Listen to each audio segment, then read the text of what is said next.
Hey Deb, what is up? You're still cutting your dog? Little Junior.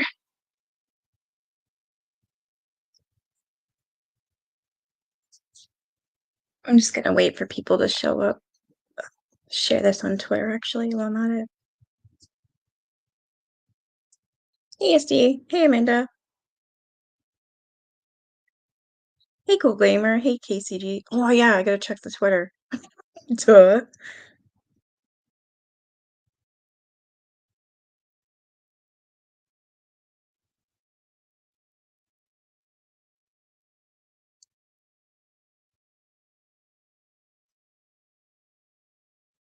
He's gonna put it in Discord as well.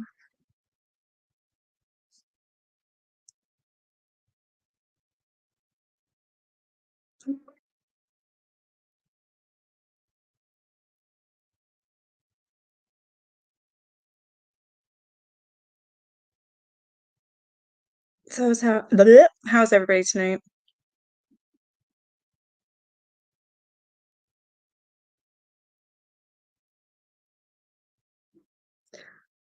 Oh, I tell you one thing, I'm sick of these storms and I really can't wait till spring.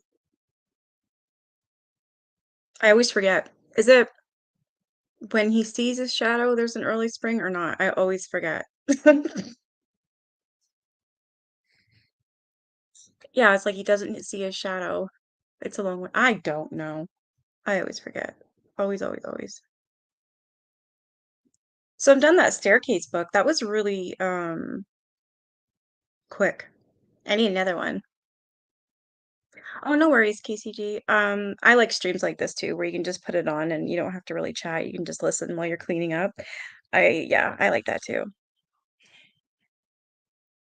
Hey, Tammy. Wasn't she gorgeous? I mean, she was really, really pretty. And like she's got the Marilyn Monroe mole on her face. She's got the beautiful black hair. I mean, she was so pretty. Have you guys seen the movie with her in it? Um, which one was it? There's, let me see, what's this one? I think the newest one came out, says here 16 years ago. No, that can't be right, because there was another one.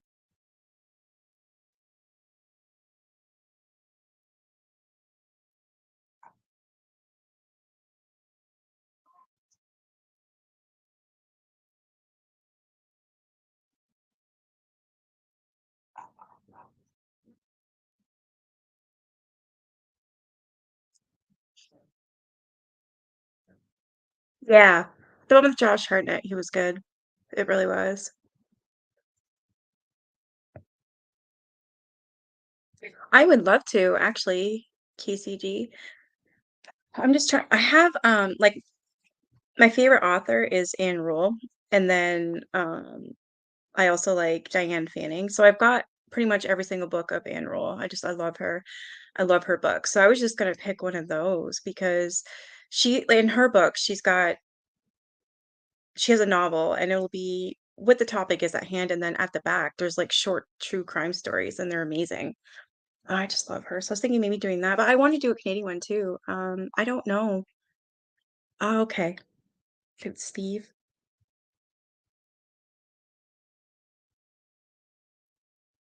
I do have the novel for Paul Renardo and Carla Homolka and the Ken and Barbie murders.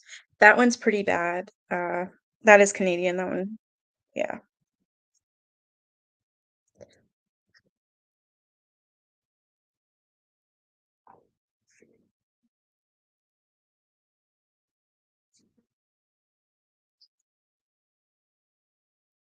I should actually look because I'm down the staircase. Oh, what?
Oh no, hell no. I just got kicked out of my stream.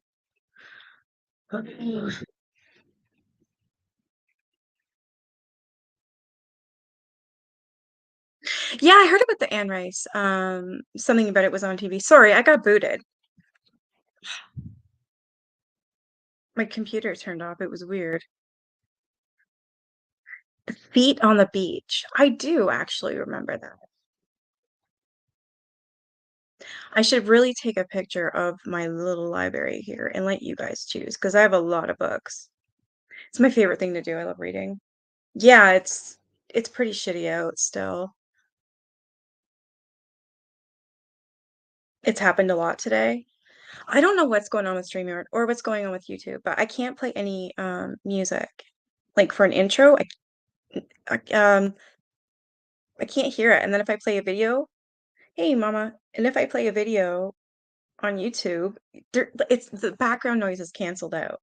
If that makes sense. So you can hear talking, but you can't hear the music or anything in the background. It's really strange. I don't know why it's doing that, but I'm glad it's not the only one for me anyways. I'm just yapping anyways, Dragon Mama. I haven't started yet. Hopefully I don't get kicked out again.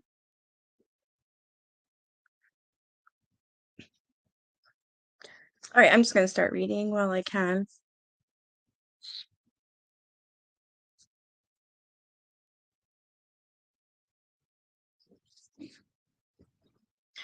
Drink some of this as well.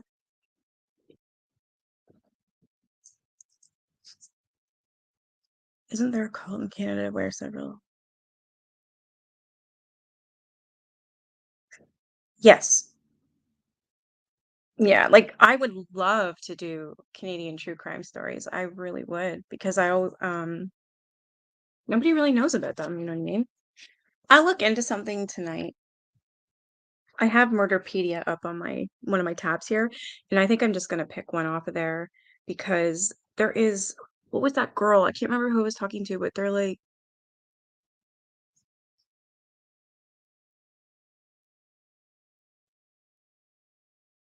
somebody told me it's like, oh, you should try that one. I can't remember the damn name. It was near the top, wasn't it?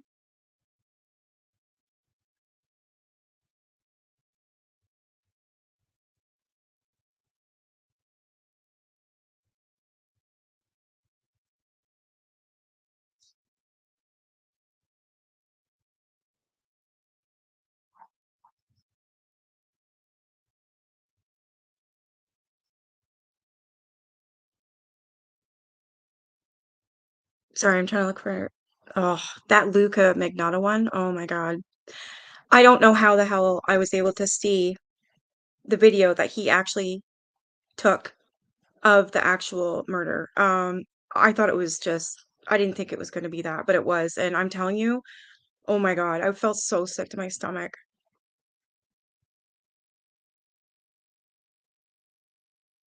Actually, if you I can do Robert Picton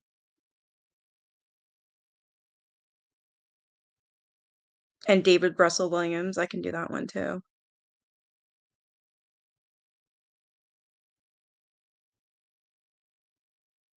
Yeah, that's awesome, Dragon. Congrats. Hey, Great Dane, Mama. All right, so I will look at like when I'll just read a couple chapters and then we'll talk about it after. All right, so we're on chapter 5, and this one's called Red. And that's the guy, if you guys remember, that was the guy they're trying to find. That was Elizabeth Short's guy. If Red had driven Elizabeth Short back to Los Angeles and they had left later in the day, Richardson believed that they may have stopped off along the way. He instructed reporters Devlin and O'Day to check every likely stopover along the Pacific Coast Highway. They were to talk to gas station attendants, waitresses, hotel and motel clerks, anyone who might have given them a lead to an ID on Red. You're not ready yet? Yeah, I hear you. Initially, Devlin and O'Day were unable to discover anyone who had seen a tall, red-headed man with a woman matching the description of Elizabeth Short. But at the Mecca Motel, known to be a hot pillow joint, located less than 12 miles north of Pacific Beach, the clerk recalled a couple that matched the description. However, they had not registered in January. The clerk recalled them registering in mid-December. Yes, the man was tall, freckle-faced, had red hair, and was in his mid-20s, the clerk recalled, and he was striking with a striking young woman with jet black hair.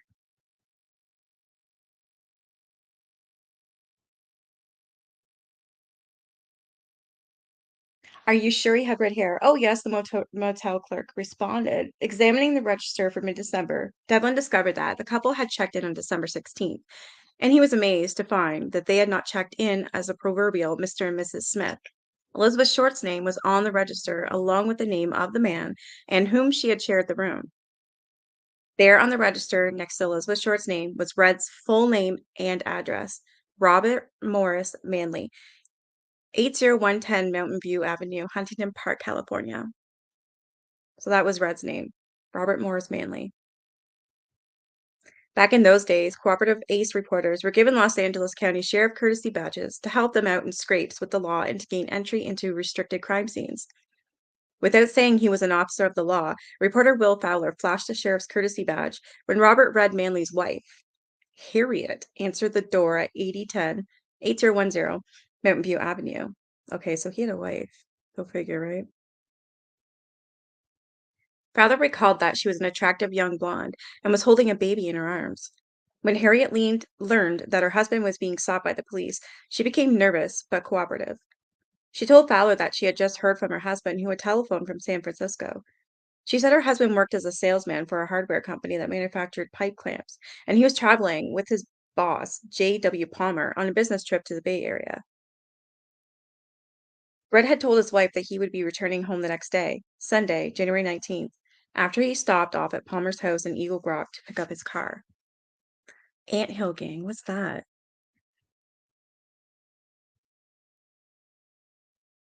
Under the impression that Fowler was a police investigator, Harriet confided that she had known Red for several years before their marriage.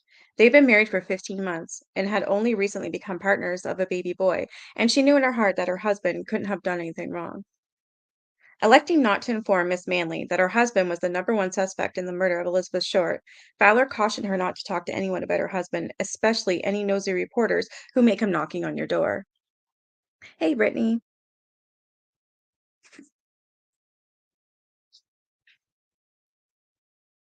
That's really cool, though, the Space Army.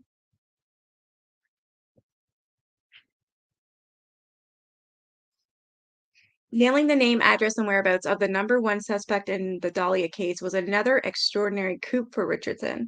When he informed Captain Donahoe of the examiner's, I don't feel comfortable saying Donahoe. It is Donahoe, but I'm going to go with Donahue. Mr. Ho, of the examiner's discovery, the LAPD detectives questioned Harriet Manley and staked out J.W. Palmer's house at 5048 Mount Royal Drive in Eagle Rock. It was hours before Palmer's car finally showed up, and Robert Red Manley stepped out, dressed in a heavy gray overcoat and broad brimmed hat that partially concealed his red hair. He briefly stood near the curb talking to Palmer. As he turned toward his tan Studebaker, parked in the driveway, the police detectives jumped out of their car with guns drawn and closed in on the fugitive suspect.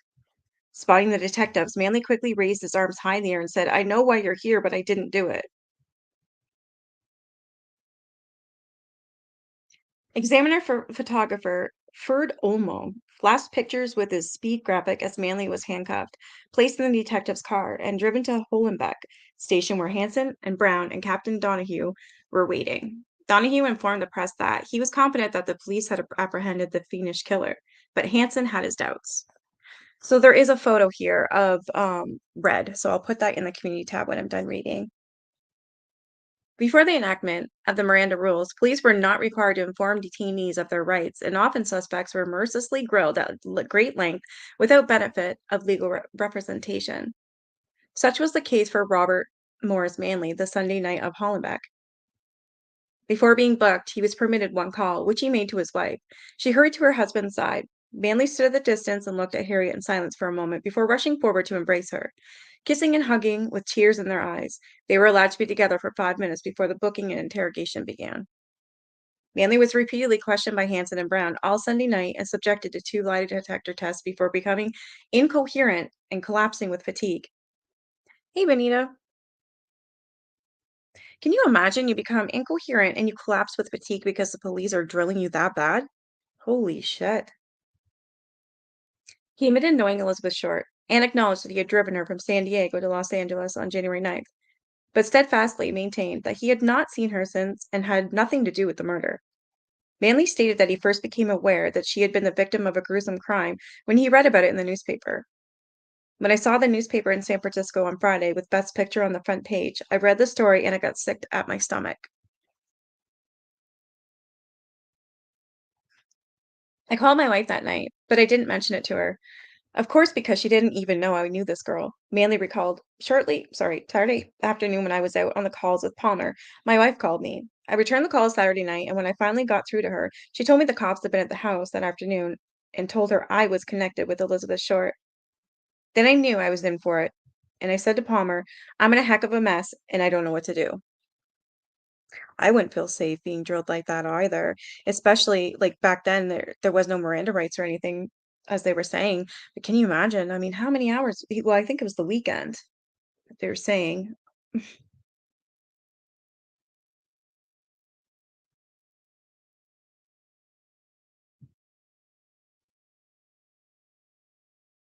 The pizza was good. I could only eat one piece. There was a lot. So it was definitely worth the $30.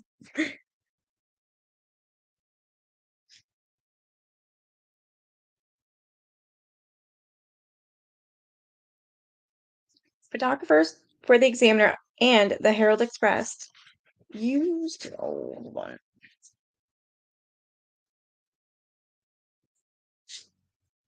Used the standard Hearst horror lighting in the photos taken of Manley as he was undergoing the lie detector.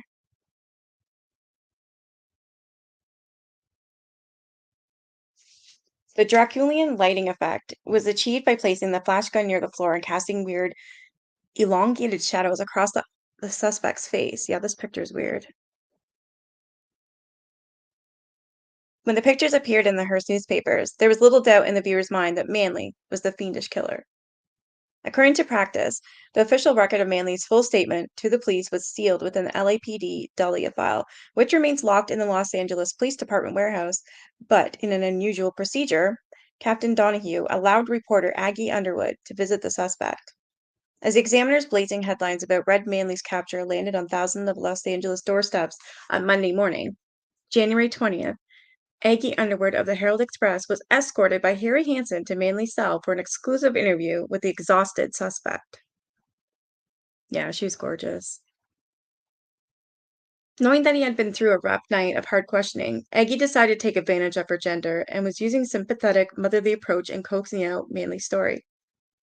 Upon entering his cell, Aggie recalled that she sized up the haggard suspect and remarked, "You look like you've been on a drunk." "This is worse than any drunk I've ever been on," Manley replied. I love the way they word things. It looks like you've been in on a drunk.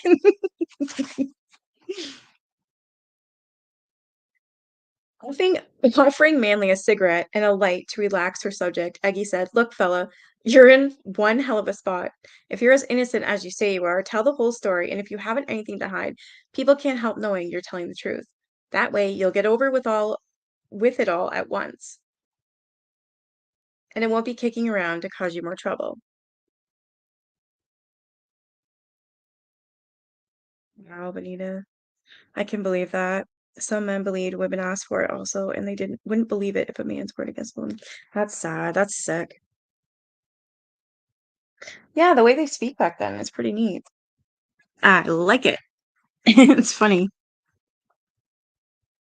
Yeah, she's still grooming him, Patty.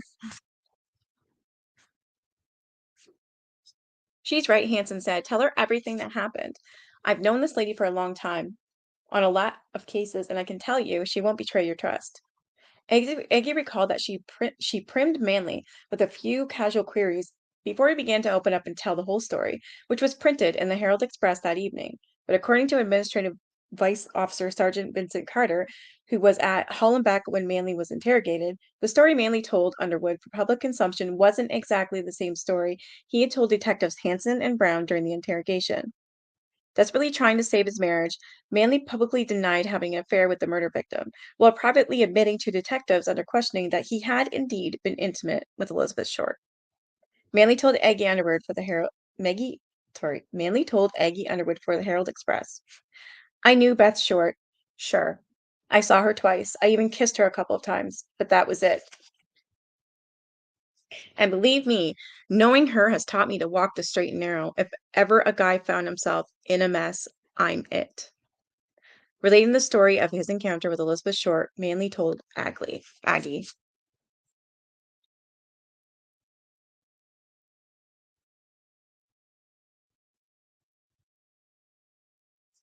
you feeding your dogs? Alrighty, Dragon Mama.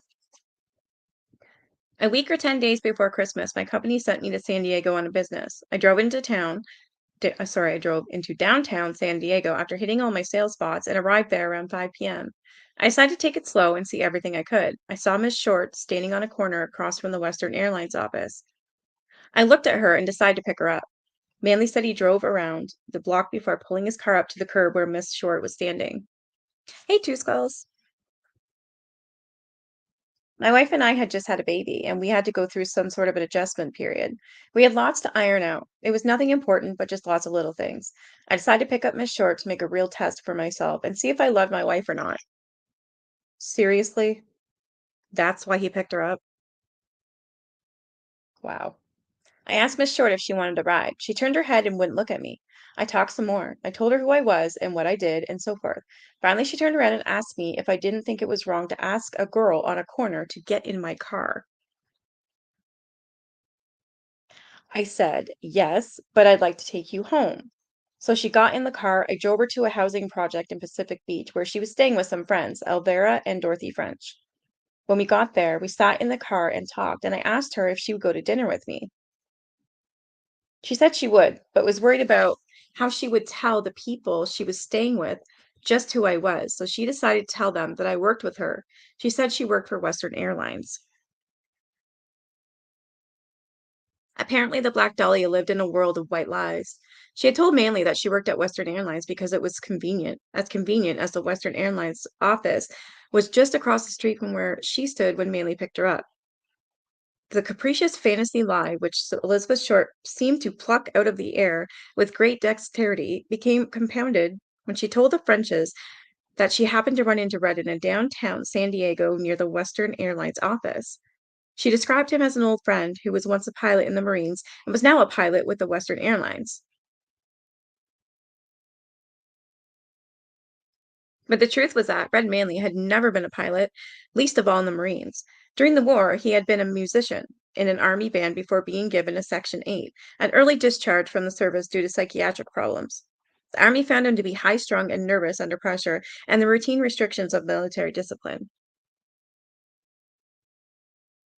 Elizabeth told the Frenches that she and Red were going out that evening to talk over old times, and it was understood that Red would return that evening to pick her up. In relation what happened after he left the Frenches, Manley told Aggie, "After I left her, I drove down the highway until I found a room. I registered for myself, went to the corner, and got a beer. Because I was a stranger in town, I asked the people where I bought the beer where would be a good place to get dinner and maybe dance.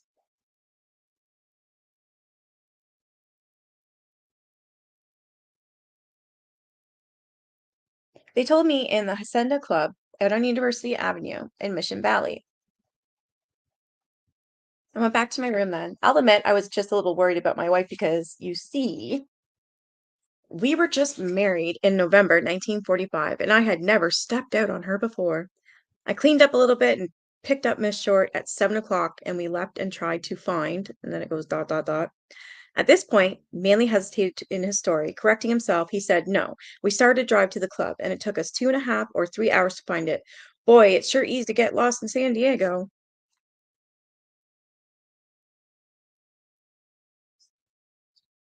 Before correcting himself, Manley may have been about to say that they left and tried to find a motel. Though Manley told Aggie that he had left Elizabeth Short at the Frenches and then found a room up the coast and registered for myself, the Examiner reporters had discovered that both Manley and Elizabeth Short had registered together at the Mecca Motel on the day in question, December 16th. The 2.5 or 3 hours supposedly spent trying to find the Hacienda Club were more than likely spent at the motel where they had both registered before going to the club, which was only a 15-minute drive from the French residence in Pacific Beach and only 10 minutes from the club. Manley continued, when we got to the club, we had a few drinks and danced a few times. Then it was 12 o'clock. We went to a drive-in, had a sandwich, and I took her home. When Aggie asked if he had taken her to his motel room, Manley replied, no, I didn't ask her to stop in my room. We did sit in the car and talk for a short time, and I kissed her a couple times, but she was kind of cold, I would say. Right, that's why her name was also on the list of being in that room. Manley said that he told Elizabeth he was married, and she had told him that she had once been married to a Major somebody who had been killed in the war. Continuing his story to Aggie, Manley recalled the following. When I walked to her door, I told her I might be down that way again, and I asked her if it would be all right to wire her when I was arriving. She said yes, but that she did not like San Diego and might not be there. I went to my room with a guilty conscience, and the next morning I made my San Diego calls. As I left town, I drove through Pacific Beach and stopped where she lived, but they told me she was at work. According to the Frenches, Elizabeth was never employed during her stay in San Diego. More than likely, she was still sleeping.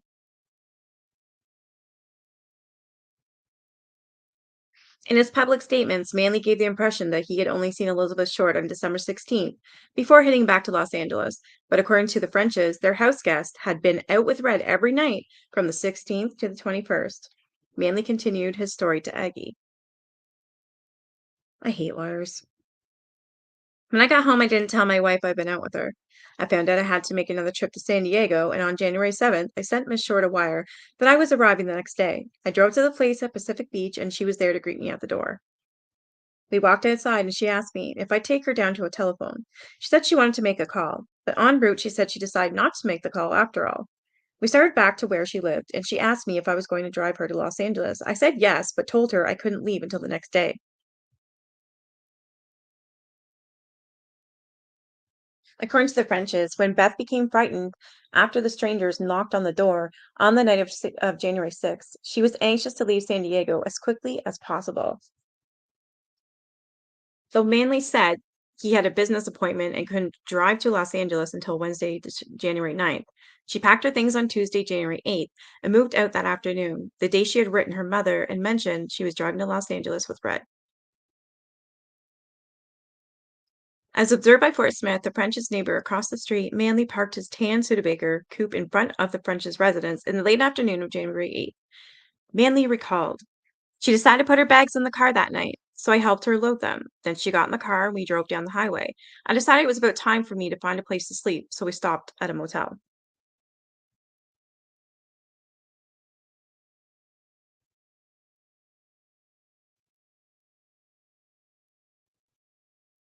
The worst groom dogs I room.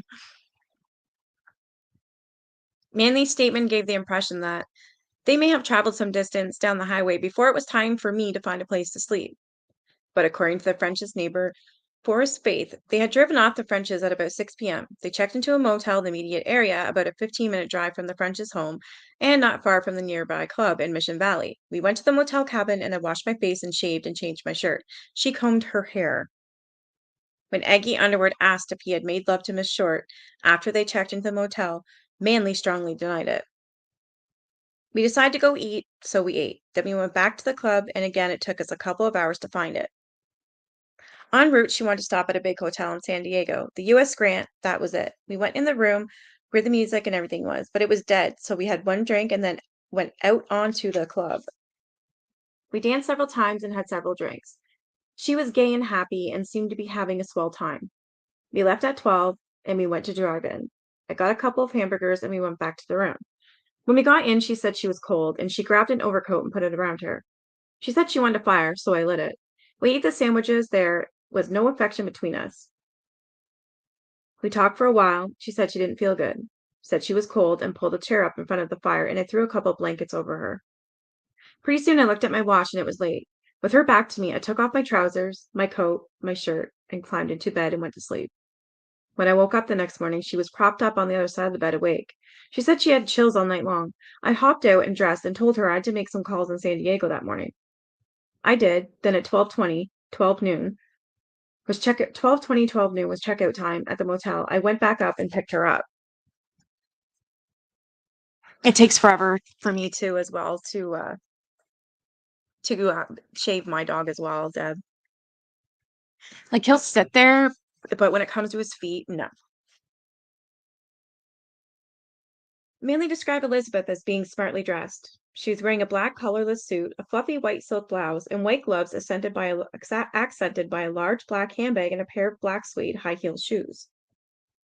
Manley recalled we stopped at a small restaurant, and had another sandwich. Then we drove to Laguna Beach, sorry. There we stopped and got gas. In his interview with Aggie Underwood, Manley did not discuss an occurrence that he had apparently revealed to Hanson and Brown. The significant information was recently discovered among the Los Angeles District Attorney's Black Dahlia files in Manley's testimony to investigator Frank B. Jemison during the 1949 grand jury investigations into the Black Dahlia case.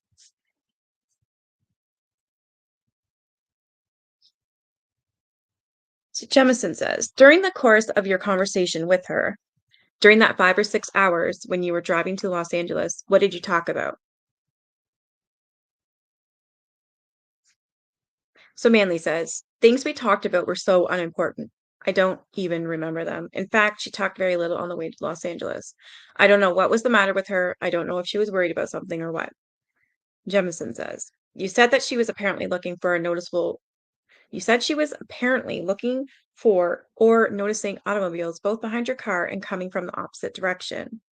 Manley says, cars that passed on the right, and then, if I'm not mistaken, cars that would pass us, but I noticed mainly on cars I would pass. She would strain her neck and look like this, turning his head and looking back toward the rear of the car. Jemison says, for the record then, after you would pass automobiles proceeding in the same direction as yours, she would turn her head to the rear to see the occupants of the car? Manley said yes, and take a good look at the occupants. Jemison, when did she first start that? Manley, gosh, that's hard to say. I noticed a few times that happened and I made some remark about it. Jemison, what was her answer to that remark? Now really think deep on that, if you will, please. When you made the remark about looking, did you say anything about she was expecting any friends to come to Los Angeles, or that there were other people coming that she knew to Los Angeles, or anything like that? Manley, no, I was just curious about it, and it seems like I made some remark, something about my company, I imagine. Jemison says, what you really said was, don't you like my company? Is that it? Manley says, oh, I made some remark. I know. She just passed it off and said, it isn't that, but she didn't give any reason or anything. I'm sure, but I was curious. You see, that's how I happen to remember it. I'm so confused. Jemison says, do you think she was afraid of someone? Manley, I didn't know what to think. Jemison, did this first peering backwards, was this when you first left San Diego before you stopped for the night, her looking back at those cars? Manley, that was on the way to Los Angeles, after she wanted to come to Los Angeles when I picked her up that night from out at the French's. I don't know, I would say she's definitely scared of something if she's constantly looking at these cars to see who's in them. She's obviously doing it for a reason.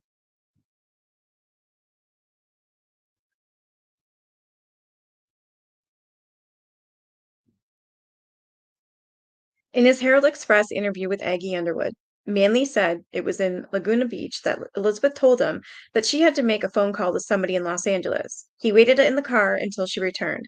Manley stated he didn't know who the call was to, but thought it may have been to her sister, Miss Adrienne West, Ginny, who Elizabeth said she was supposed to meet in LA. I asked where she was going to meet her, and she said, the Biltmore Hotel. When we get to into Los Angeles, she wanted to take me to her Greyhound bus station so she could check her bags before she met her sister. I drove her to the bus station and carried her bags in. I had to go out to move my car, but I told her I would drive around and pick her up and take her to Biltmore. Yeah, you agree too, eh? The Greyhound bus station was on 6th and Los Angeles Street, just 4 blocks from the stately Biltmore fashionable luxury hotel on Olive between 5th and 6th Streets, and had been built in 1929 by Harry Chandler and a group of wealthy Los Angeles businessmen. When we got to the Biltmore, she said she had to go to the restroom and asked me if I would check at the desk on whether her sister had arrived.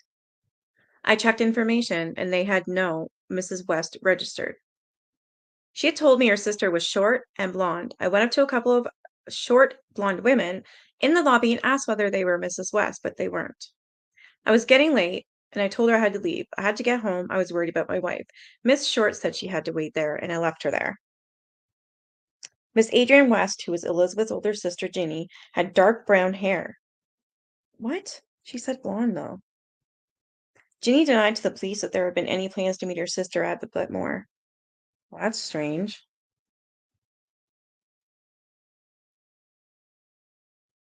As Manley walked toward the Olive Street door, he glanced back to wave at Elizabeth, but she had already turned and was walking toward the clerk at the tobacco stand and getting telephone change. She was still standing there when Robert Red Manley exited the hotel approximately 6:30 p.m. on Wednesday, January 9th, 1947. This is the last time I saw Miss Short, Manley told Aggie Underwood. I'll take truth serum or anything they want to give me. And I'll swear on a stack of Bibles, and tell my minister, too, that was the last time I saw Beth Short. I did not kill her. Biltmore Hotel employees recalled noticing Elizabeth Short in the lobby and the ladies' room attendant, remembering seeing her at the ladies' room mirror, where she had lit a paraffin candle and applied the melted paraffin to her teeth. Bellboy Captain Harold Strudholm told the police that he saw her make several telephone calls and wait in a chair near the bell station for some time before crossing the lobby and walking out of the Olive Street door at about 10 p.m., approximately 3.5 hours after her arrival. The doorman remembered greeting her as she exited the hotel and walked toward the 6th Street before vanishing into the night. 1 week later, Elizabeth Short's mutilated and dismembered body would be found amongst the weeds at Norton Avenue and Leetman Park. All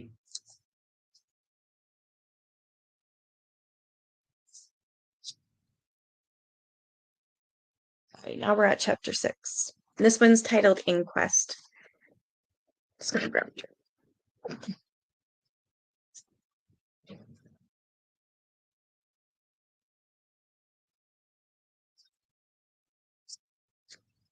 Though Captain Donahue expressed confidence that the LAPD had apprehended the Black Dahlia killer, Harry Hansen became convinced that Robert Red Manley had not attended the sacred setting. Manley's wife Harriet, along with several additional witnesses, established his whereabouts on the critical days in question, January 14th and the 15th. He had repeatedly passed polygraph examinations, and no bloodstains were found in his car, which did not match the description of the 1936 or 1937 black Ford sedan seen parked at the site on Norton Avenue where the body was discovered. Manley may have been guilty of being a fool, but he wasn't guilty of murder. Nonetheless, the newspapers had a field day with the prime suspect, and Donahue allowed the press to squeeze every drop of ink out of Manley before announcing his release and probable innocence. Most of the evidence seems to be on Manley's side, Donahue ultimately acknowledged.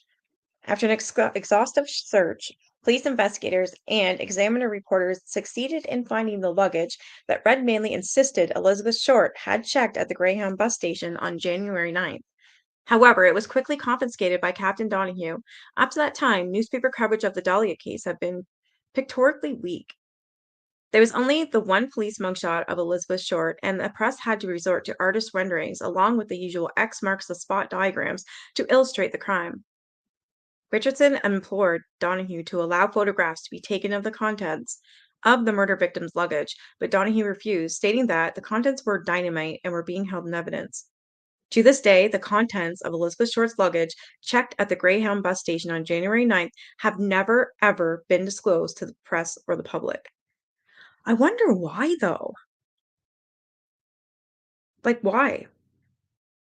So, for all these years, since the 40s, you're trying to tell me that this whole thing has nobody's even looked on it, the luggage at all, to see what's in it? Anything? That's kind of crazy. Undeterred, Richardson learned that Elvira and Dorothy French had mentioned that Elizabeth spoke of another trunk full of personal possessions and memory books that had been lost in transit when she traveled from Chicago to Los Angeles in July 1946. Find that trunk, Richardson told reporters Will Fowler and Baker Conrad. Father remembers searching a number of railway express offices, freight depots, and train and bus stations before finding Elizabeth Short's lost luggage in the storeroom of a railway express agency in downtown Los Angeles. The luggage turned out to be a suitcase and some bags, not a trunk, Fowler recalled. But sure enough, the memory books were inside. After that, the Black Dahlia case became the best illustrated crime story in newspaper history. And it all oh my God, wow. Emanated from the Examiner. Before this new cachet of information hit the headlines, Richardson gleefully called Captain Donahue and said, "You're welcome to the luggage we found, Donahue, but I would want it understood that the story is ours exclusively." And Richardson laid down the condition that the LAPD detectives would have to come to the Examiner offices where the luggage was to be opened and examined. How is that possible? They're the police. Since when does reporters and a news station have any say in a police matter? That's crazy. Donahue blew a fuse. Well, I would too, Fowler recalled, but what could he do? Donahue refused to cooperate.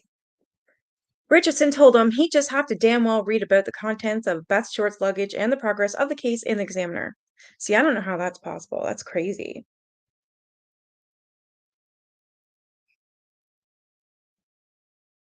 I know. I always get caught in these tongue twisters. When the luggage was opened in the newspaper's conference room, detectives and reporters scrutinized the memory books, which were found to contain dozens of photographs of Elizabeth in Miami posing with a number of servicemen, including a four-star general. Some of the material found in Elizabeth Short's lost luggage by the Examiner was returned to Phoebe Short, but many of the photos of Elizabeth ended up in the Examiner archive, which was donated to the Special Collections Department of the University of Southern California in 1988. Most of these photos vanished from the USC library in the early 1990s and were eventually auctioned off on eBay in 2002. What? It's not even sold. How does that? I don't understand that.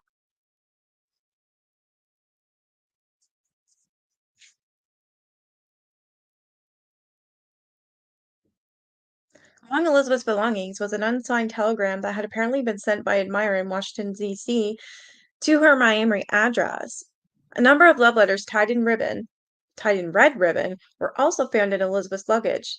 They reflected the hopes and romantic dreams of a young woman who had been through a number of disappointing wartime romances and had drifted into a desperate existence, while at the same time still dreaming of love, marriage, and fulfillment.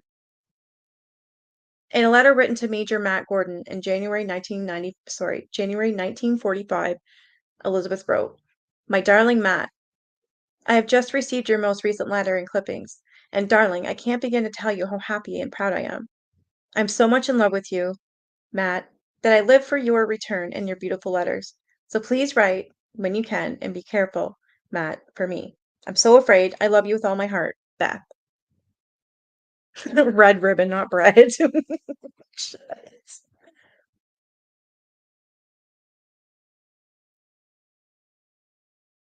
So in Black Dahlia Avenger, that was published in what, 2003, author Steve Hoddle makes the unsubstantiated claim that the telegram was sent to Elizabeth Short by his father, George, when he was studying the Chinese language in Washington. Yeah, it wasn't though.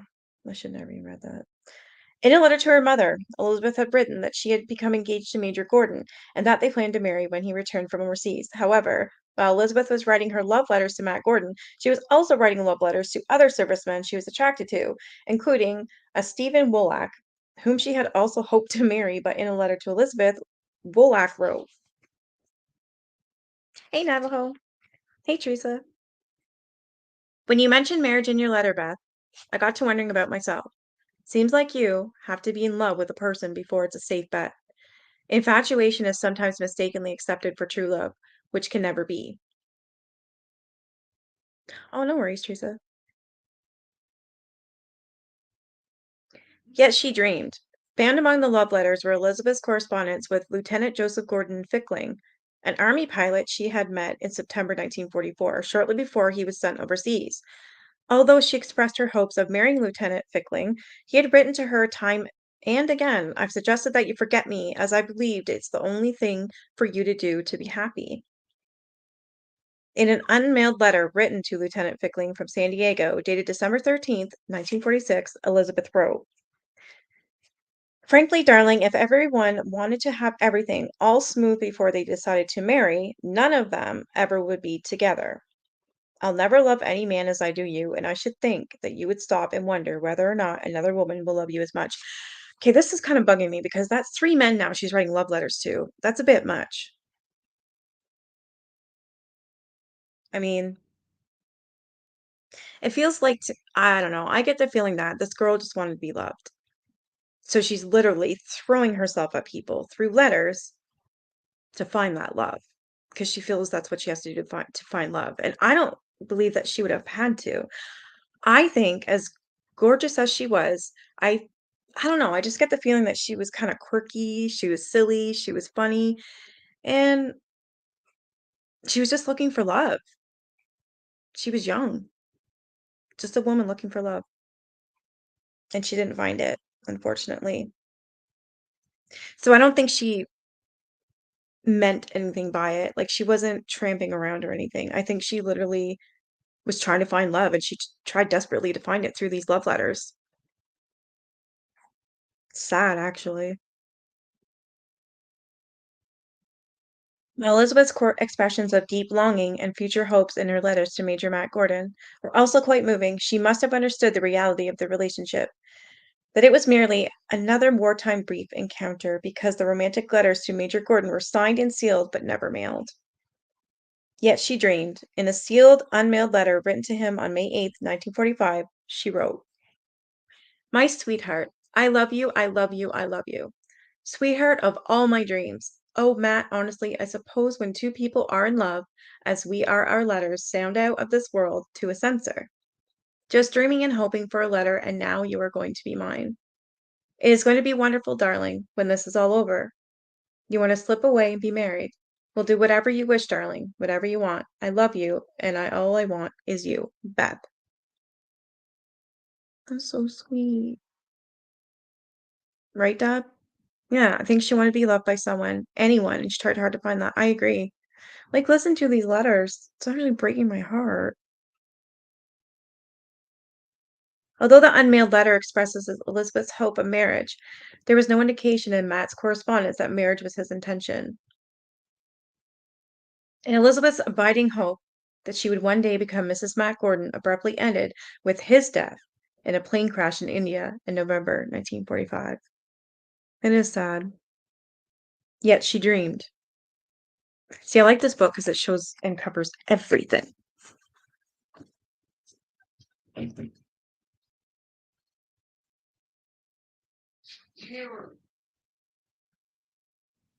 Back in that day, a woman was supposed to find a man to take care of her, give her a home, etc. Yeah, yeah, it would seem that way, right? So I think every serviceman she came across, she's like trying to throw herself at them to find that because she felt that she had to.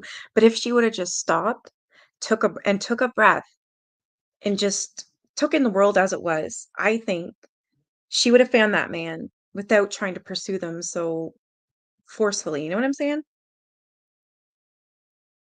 Yeah, that too, Deb.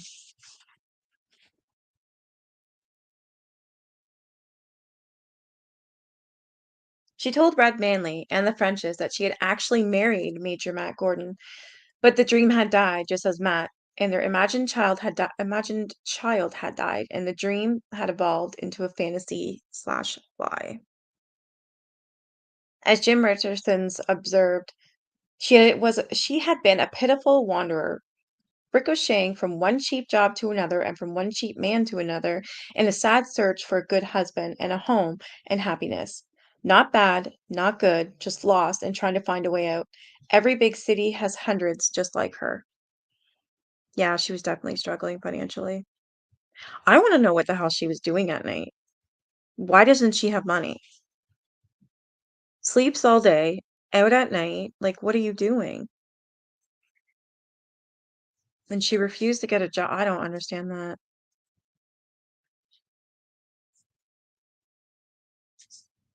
The inquest was set for Wednesday, January 22nd at 10:30 a.m. Oh, okay, Dad. Yeah, I know not she had no job. I know she could get a job, she just wouldn't do it. It was strange. I mean, at least she'd make something because she was like literally freeloading off the Frenches. Yeah, she put everything into finding a man. Hopeless romantic. So the inquest was set for Wednesday, January 22nd at 10:30 a.m. Richardson had arranged for Phoebe Short, Elizabeth's mother, to arrive at Minesfield in Los Angeles on a flight from Boston on Saturday, January 18th. She met briefly with Examiner reporter Will Fowler before making a connecting flight to Berkeley to spend a few days with her daughter and son-in-law, Virginia and Adrian West. Phoebe commented, Betty always wanted to be an actress. She was ambitious and beautiful and full of life, but she had her moments of despondency. She was gay and carefree one minute, then blue and in depth of despair the next. She was a good girl. She wrote often, at least once a week. It was only 2 weeks ago that I received a letter from San Diego. I can't imagine who did this dreadful thing. I'm anxious to do anything to help in tracking down the fiend. Yeah, me too. Things are different. Yeah. Following the interview, Phoebe told Fowler she would be returning from Berkeley on Wednesday to attend the inquest. I have suffered deeply, she stated, but the worst is yet to come. When Phoebe returned to Los Angeles, accompanied by Virginia and her husband, Adrian, they were met at the airport by Examiner reporters who drove them to the coroner's office at the Hall of Justice. Oh my God, I couldn't even imagine going to see my child's remains, knowing what happened to her.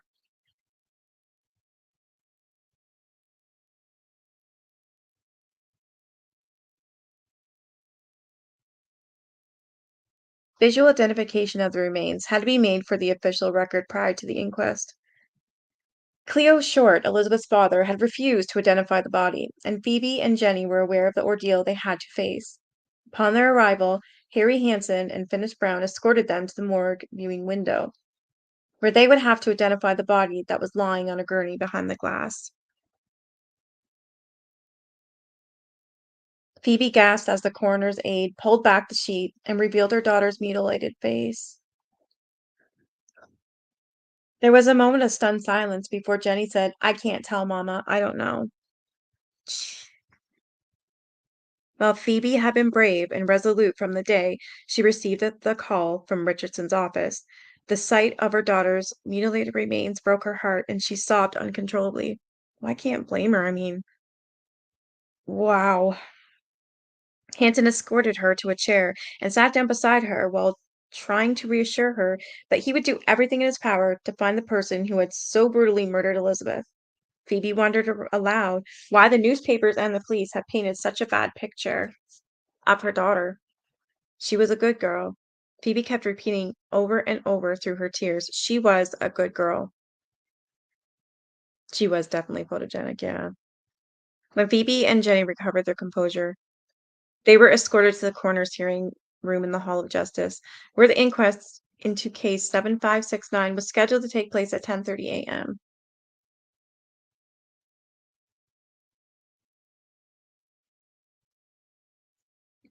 Her sister is beautiful as well, actually. Jenny. I'll put these pictures in the Q&A tab. The 9 inquest jurors were presided over by Coroner Ben H. Brown. Called to testify were Detectives Jesse Haskins, Harry Hansen, Dr. Frederick Newbar, Phoebe Short, and Robert Manley. Manley was accompanied by his wife Harriet, along with his father. Oh yeah, definitely Patty. She's like another Marilyn Monroe, looking for love. And then what I believe Marilyn was murdered, to be honest. In what was an inquest into the most bizarre murder case in the history of Los Angeles, the testimony was rather perfunctory and without surprises. For a complete transcript of okay. Ordinarily, in a homicide case, a full copy of the autopsy report is presented to the jury and read and elaborated upon by the medical examiner on the witness stand.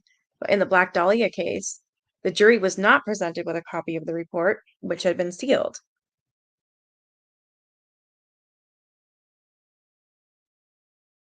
Oh, she definitely would have been. Just sad what happened to her. Coroner Brown stopped Dr. Newborn. Oh, wrong part, sorry.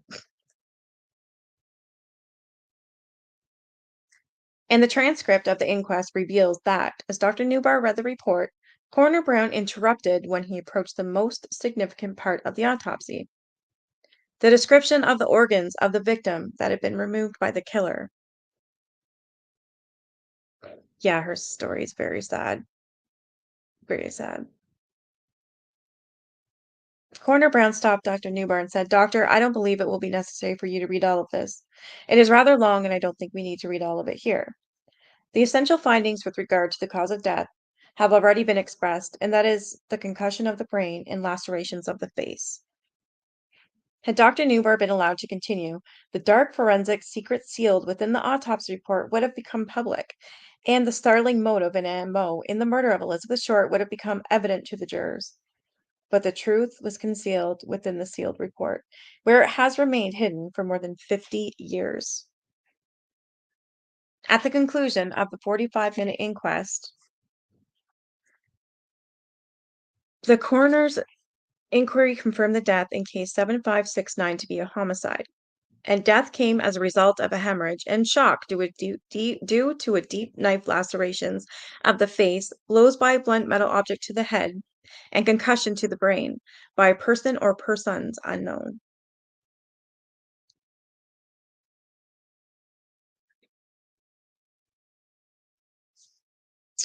This says author Elliot Paul of Life and Death in a Spanish Town, this is by Random House, was visiting Los Angeles at the time and was one of the few to note that the slashing of her mouth from ear to ear was characteristic of an age-old Sicilian mode of murder, connoting the mortal danger for those who violate the code of omerta, silence.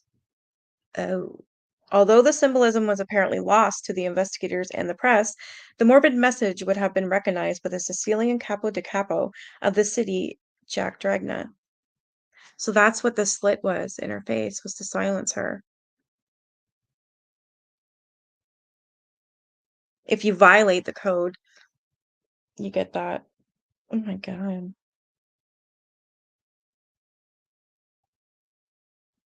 So it was an old age Sicilian mode of murder, the mortal danger for those who violate the code of silence.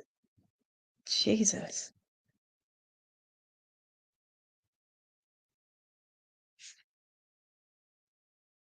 Those shoes. Oops, wrong part again, Nicole. As the witnesses filed out of the coroner's chambers, examiner reporters escorted Bibi and Ginny out the back door to avoid the Reveal press. No longer a suspect, Robert Red Manley walked out of the front door a free man. Perhaps he believed that the Black Dahlia nightmare was behind him. However, shortly after the murder was reported in the papers, Robert Hyman, the proprietor of a cafe at 1136 South Crenshaw, reported that someone had put a relatively new pair of high heel shoes and a large handbag in an incinerator behind his cafe. What?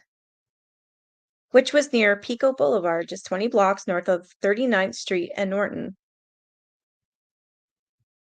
Suspecting they may be connected to the murder, Hyman removed the items from the incinerator and placed them on top of a trash can while he called the police. But by the time the police arrived to check out the report, a rubbish truck had made its rounds and removed the shoes and handbag along with the trash. Are you fucking kidding me? This is so badly, you could tell it was a cover up. I mean, I want those files.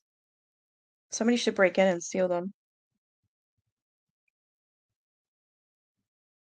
After a search of the city dump, the shoes and handbag were recovered by the police, and Red Manley was picked up by detectives and brought in to identify the items.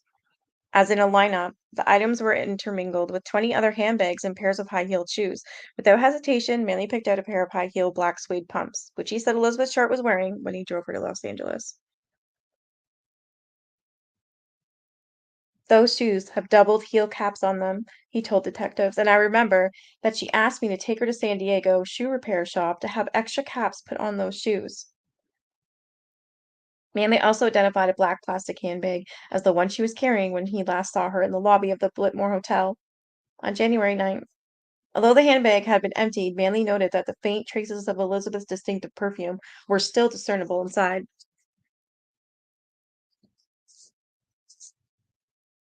While Robert Morris Manley was no longer considered a suspect, exoneration didn't bring an end to the problems brought about by his liaison with the Black Dahlia. The adulterous affair with Elizabeth Short ultimately turned his life into a nightmare. Manley's shadowy face had been published along with his shabby story in newspapers worldwide, and his moment of marital infidelity cost him his marriage, his job, his sanity, and ultimately his life. Holy. Divorced by Harriet the following year, Manley was plagued by guilt and was in and out of mental institutions before being remanded to the Patna Asylum for the insane when he committed suicide. Oh my God. So red. He was dismissed as the murderer, right? His wife left him. He lost his sanity, was put in a insane asylum, and then killed himself. Like, what the hell?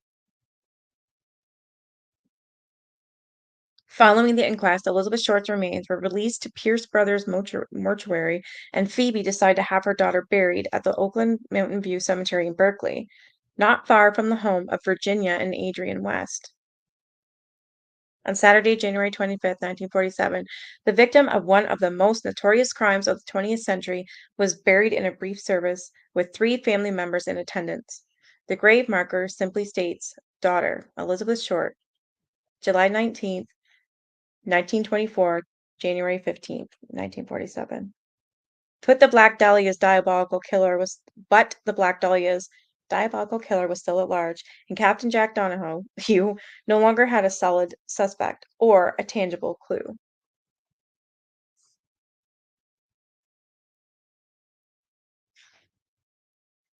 I just want to see how long this chapter is. I'll read it if it's not too long. If it is, then we'll just come back to it on Sunday.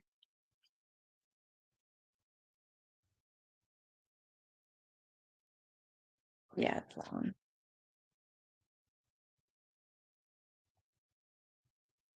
Sorry, I'm just gonna read anyways until 8:30 at least. I know I'm interested. So chapter 7 is titled By a Person or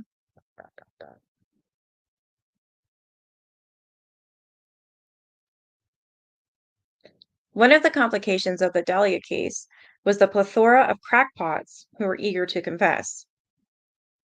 After the LAPD released Manley, scores of them came forward to confess to the murder and bask in their luminous moment of fame amidst an explosion of flashbulbs.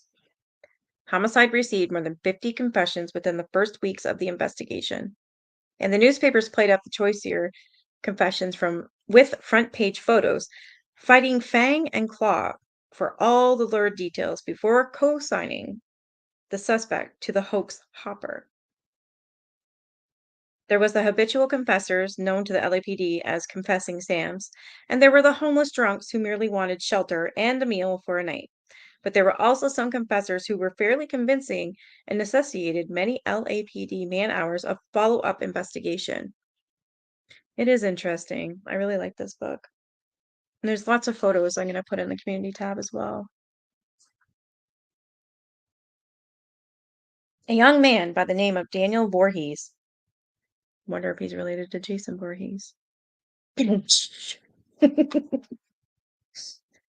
young man by the name of Daniel Voorhees said he couldn't stand it any longer and had to confess that he killed Elizabeth Short.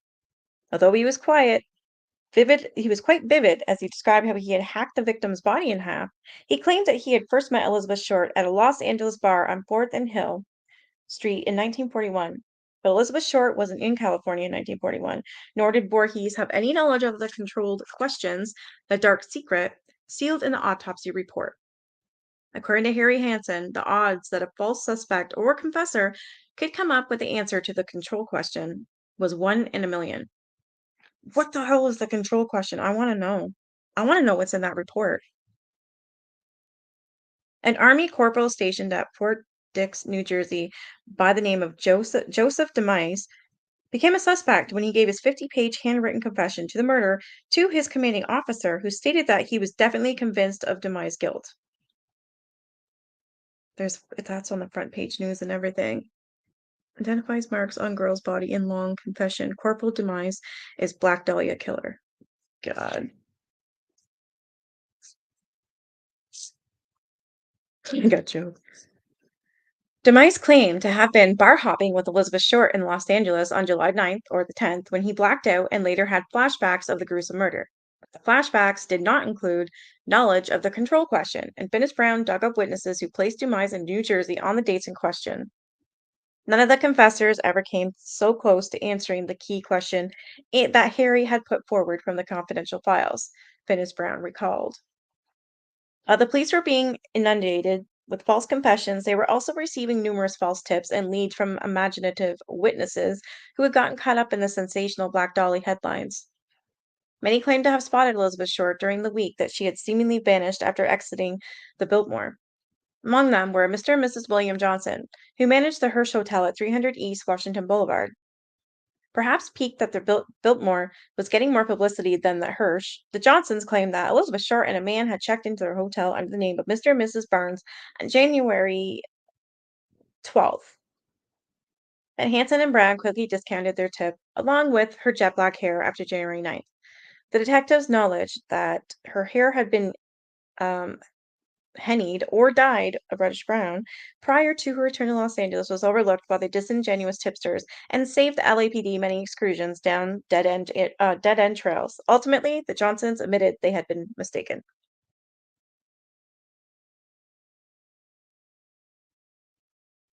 More than 400 investigators and officers of the LAPD and the Sheriff's Department were assigned to the Dahlia case, knocking on doors in the Leimert Park area, questioning known sex offenders, and searching storm drains, basements, and attics. They attempted to discover where the victim had been murdered and where she had been between the evenings of January 9th and the 14th. Although a number of witnesses came forward insisting that they had sighted the Black Dolly in Hollywood, downtown Los Angeles, or San Diego between 9th and January 14th, Detectives Hanson and Brown concluded there was no viable identification of her whereabouts during that missing week. And they deduced that she had been abducted and held captive at a secluded location until the murder and subsequent transportation of the body. So she was held for a week, they're saying.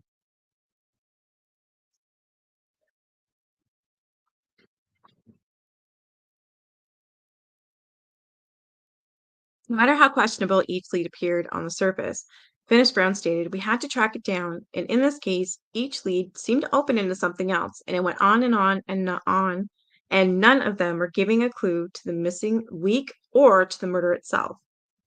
Investigators learned that prior to Elizabeth Short's return in Los Angeles on January 9th, 1947, with Red Manley, she had been a resident of Los Angeles on three separate occasions. Her brief initial visit with Cleo and Miss Yank in January 1943 ended when she traveled to Camp Cook. She was later arrested in Santa Barbara and sent back to her mother's home in Medford. So that's where she was then. Oh, that was prior. Never mind. After spending several weeks in Medford, Elizabeth returned to Miami for the winter seasons of 1943 to 1944. She stayed at the Elmer Hotel at 220 21st Street, which was not far from the Miami beachfront and the Victoria Canteen. Miami employment records obtained by Finis Brown indicated that she worked as a waitress for several months at the Rosedale Delicatessen at 1437 Washington Avenue. She then became a part-time waitress at Mammy's, which at the time was located at 2038 Collins Avenue. In letters to her family, Elizabeth said she was also modeling for a Miami man named Duffy Sawyer. Elizabeth traveled to Los Angeles for the second time in August of 1944. She stayed briefly at the Clinton Hotel in downtown Los Angeles at 8th and Broadway, where she shared a room with a slim, dark-haired girl named Lucille Varela.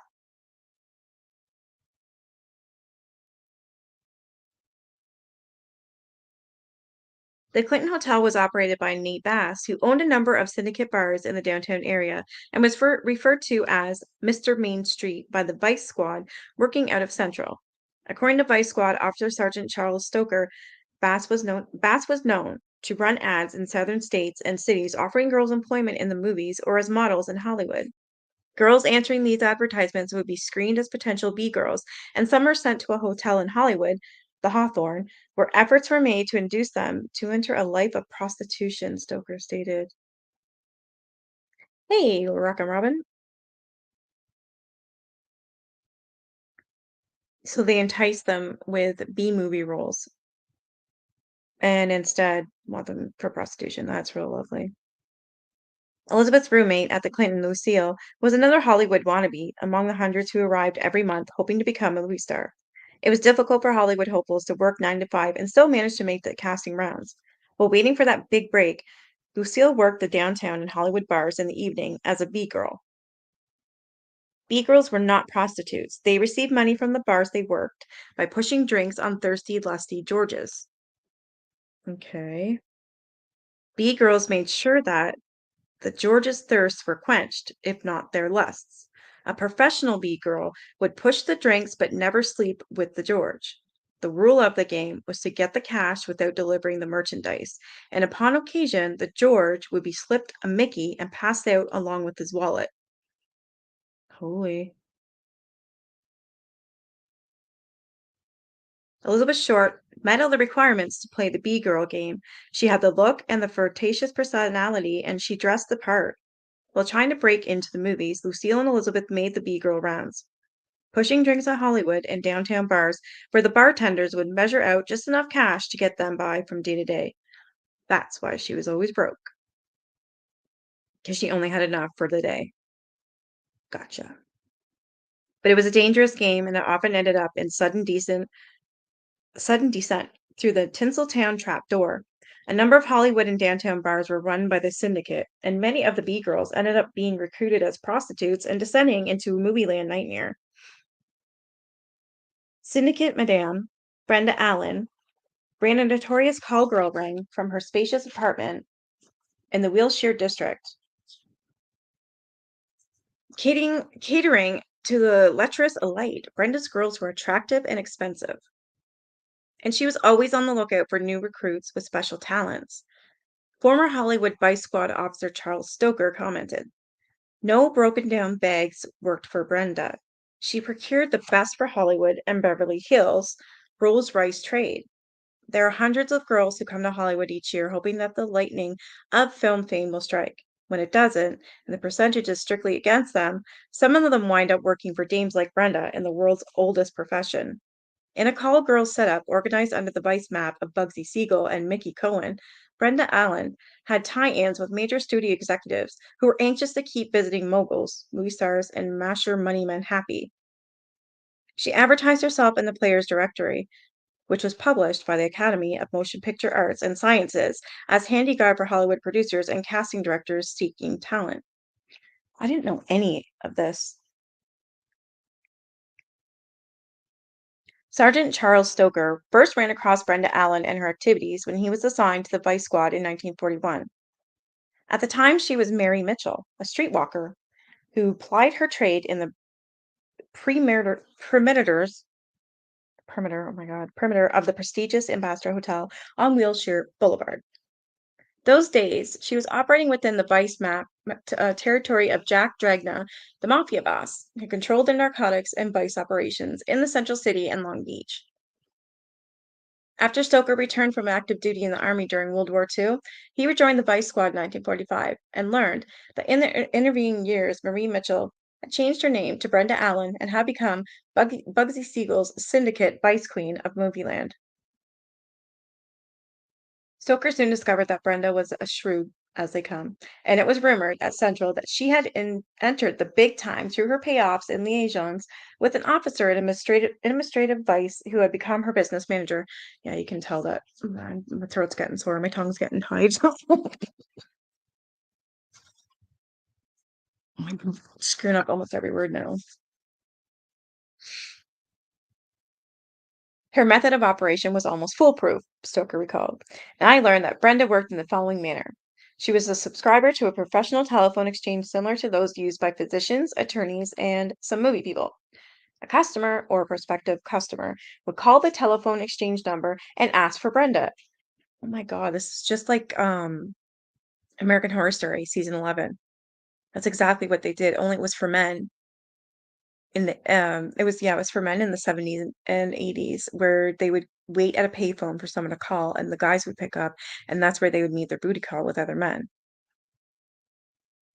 Wow. If he was a previous customer, he would identify himself, or if he wasn't, he would tell Brenda the source of his referral. He would then request a specific girl or describe the type of girl he desired, and a price was agreed upon. Brenda would then call a girl on the phone and dispatch her after giving her the permanent information.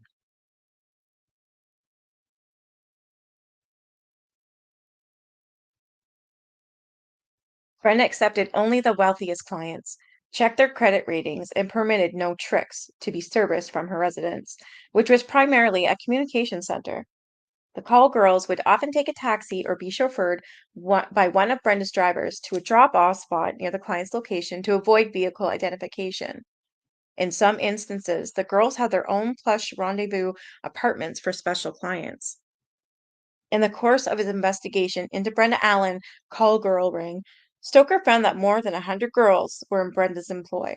He noted she boasted to the girls who worked for her and to her customers that she was operating under police protection, and it was known for a fact that the type of customer to whom Miss Allen catered to had to be reasonably certain that he wouldn't suffer the embarrassment of an arrest. Okay, I'm gonna stop there because I'm getting sore. I do, however, want to see this. Um, what the hell is it called? Trailer for the Black Dahlia. I don't know if this one is the one for. I can't remember. Hey, Brittany, I'm just ending now.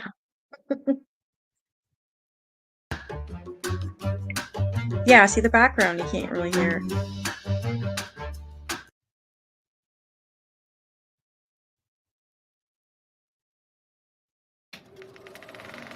Street test, Elizabeth Short. Don't walk out on me, Richard. Say you care, say that Short. This is a very sad scene. Do you think you're capable of playing sadness? I can do that. Her name was Elizabeth Short. She was young and beautiful, Yeah, this is a determined to good be movie. famous, but destined to be infamous. Well, listen up. No reporters viewed the body. The victim has been cut in half, all organs removed, blood drained from the body, and the mouth sliced ear to ear. It was the most notorious murder in California history. To the public, it was a sensation. This killer will be caught. To us, it would become an obsession. You gotta do something. He's been like this since last night. From the corridors of power What do I have to do to keep my name out of the papers? to the filth of the gutters, She looks like that dead girl. How sick are you? every life it touched, it consumed. Elizabeth and I made love once. I just did it to see what it would be like with someone who looked like me.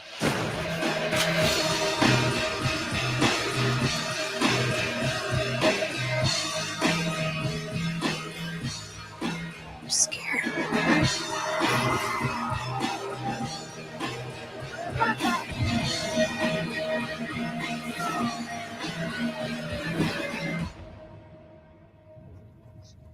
Nothing stays buried forever. Nothing.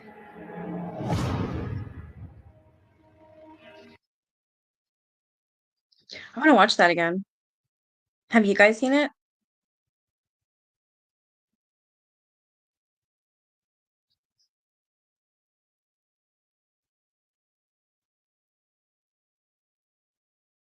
Hollywood Obsessed. Black Dahlia murder mystery. New evidence found 6 months ago. Really?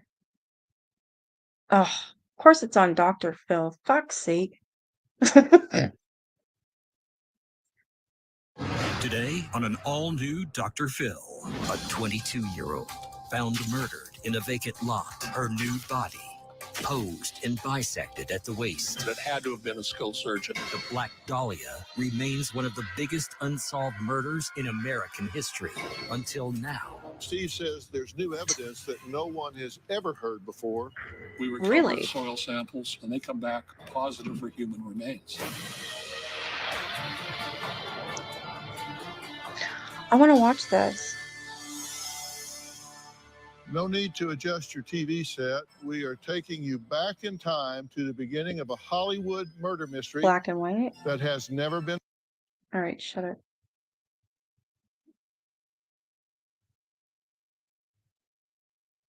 Exactly, Deb. I don't know. I didn't know that this was on 6 months ago on Dr. Phil of all things, but I want to watch it.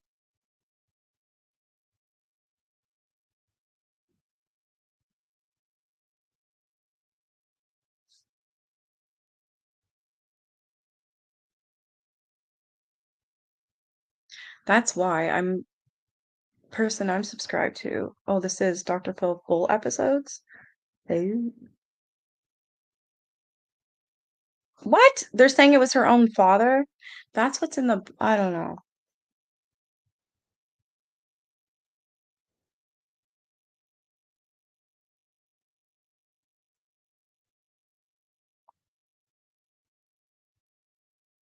My ex-girlfriend's late granddaughter went to school with Elizabeth Short. She thought Elizabeth Short was popular in high school because she was so beautiful. She made all the boys' heads turn, but she wasn't promiscuous at all. Then word got back to her hometown about her murder. Everyone was shocked. This is what I was told almost 17 years ago. Wow. Whose son? I gotta watch this. It's driving me nuts.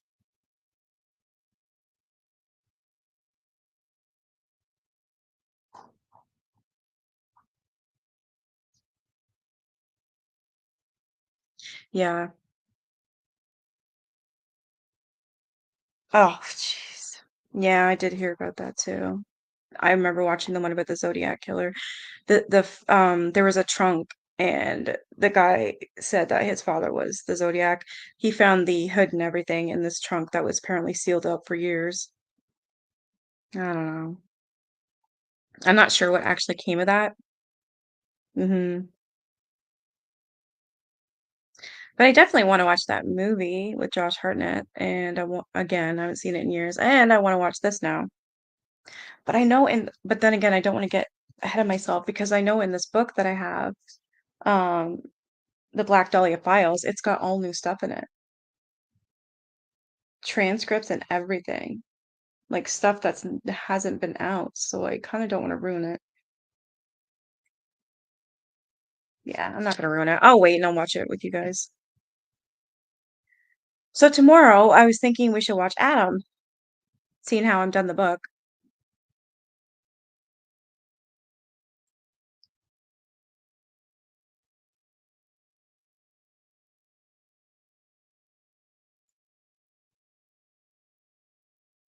So that'll be what I have. Okay, so Dahlia. I have the Black Dahlia. That's about it that I'm reading. I didn't pick another one.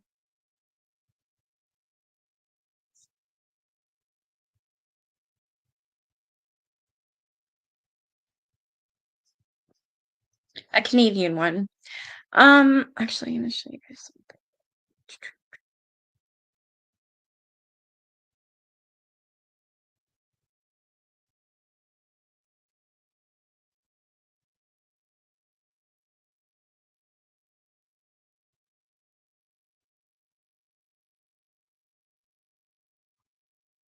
Oh, so many ads.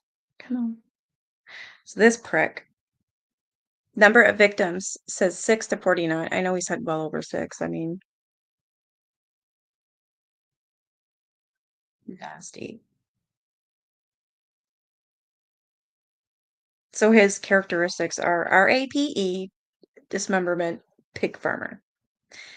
And the date of the murders was what? 1995 to 2001. He got arrested February 2nd, 2002, and he was born in 1949. There's like 6 girls in here. Oh, his method of murder was strangulation with a piece of wire and shooting. Then he fed them to the pigs. I don't know why that's not in here. British Columbia, Canada. Sentenced to life in prison with no possibility of parole for 25 years. The longest sentence available under Canadian law for murder. There's photos. Here's the whole story. And then that's what I should do. We should read this or do this one because there's so much information in this Murderpedia. And then watch a documentary after because I have one I want you guys to watch. I've already seen it and it's quite disgusting. It's the one I was talking about where that girl was just like, when the police asked me if I saw anything, I hate cops. So when they asked me, I said, I didn't see nothing because I didn't. I didn't see nothing, so I'm not saying nothing. She was a prostitute. It was ridiculous. She could have saved so many people. Yeah, that's gonna be the next, yeah. Yeah, Deb, he fed them to the pigs. Yep. Robert Picton, the pig farmer. Willie is his nickname. But the documentary on it, it's bad. How would I do this? Oh shit, Saturday is my sister's birthday. I knew you meant pigs. So, okay, so tomorrow we can watch Adam, and then Saturday, I won't be able to do anything then. Maybe in the morning or something. Sunday I'm probably gonna be hungover because it's her birthday.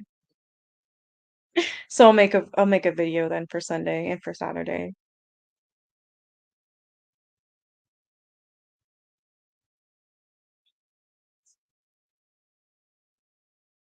It was a Canadian couple. It was Paul Bernardo and Carla Homolka. I have that book. You want me to start reading it? Because I can do that one on Monday. That will be our Monday book.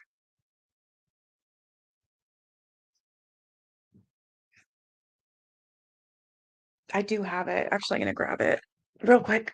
Ooh. Right back.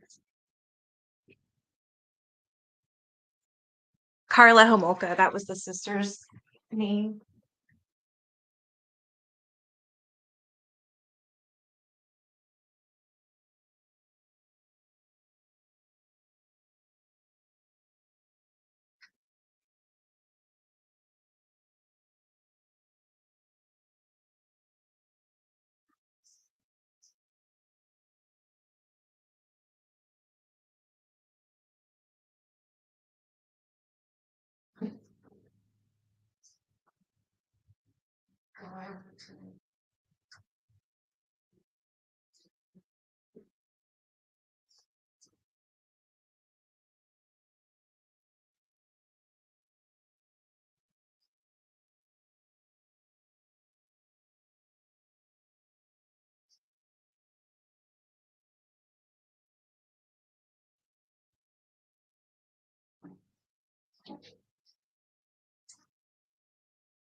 All right, I found it.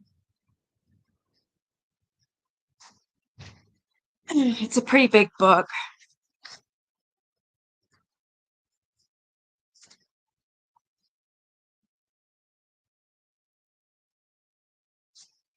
Yeah, it's pretty thick. I can read it actually. We can start Monday.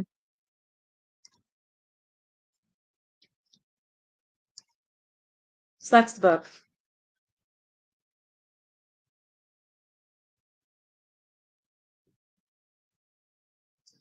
I actually drove by the prison. Um, like last week. Yeah, they were disgusting. Disgusting. And there's a movie out. It's called Carla. We can watch that after. I don't know. I like reading books and then I always like to read or watch the movie after. But I will warn you, this book is really bad. It involves young girls. Like I'll never forget the murder of Kristen French ever. Only I would have it. Yeah, I got it. I read it a while ago. It gave me nightmares. It was pretty bad. Just the shit that even Carla did.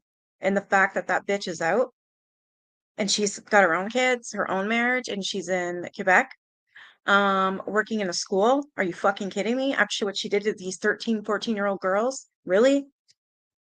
She got a face, she has a whole plastic surgery done on her face, so nobody knows who she is. They just know where she works. I'm sure it wouldn't be hard to figure out. Somebody could pop her one, you know what I mean? Disgusting. Same. Robin, same. They're from Toronto, right where I lived. I've seen the movie Carla. I've read the book. Yeah, I usually do that.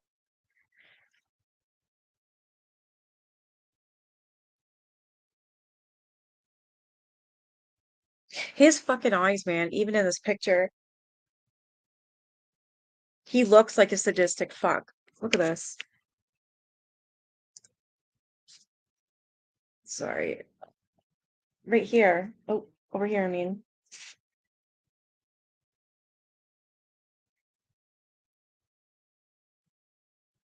Just his eyes, even. That's creepy. There he is being driven to court to face the murder charges against him. He was into himself. No, we can't. We're not allowed to have photos of what she looks like now, Benita. She's protected. You saw the movie and the documentary, so you saw Carla. Yeah, they're. I'm sorry. In that movie, they made her look like a fucking saint compared to what she did. His eyes do. Yeah, right. That's what I said too. I will. Okay, I'll start this book Monday. I just hope I don't regret it. It is pretty bad. That has to do with younger girls. Right on, Teresa. Biddy Crocker. All right, I'm gonna upload the photos from chapters we just read from the Black Dahlia.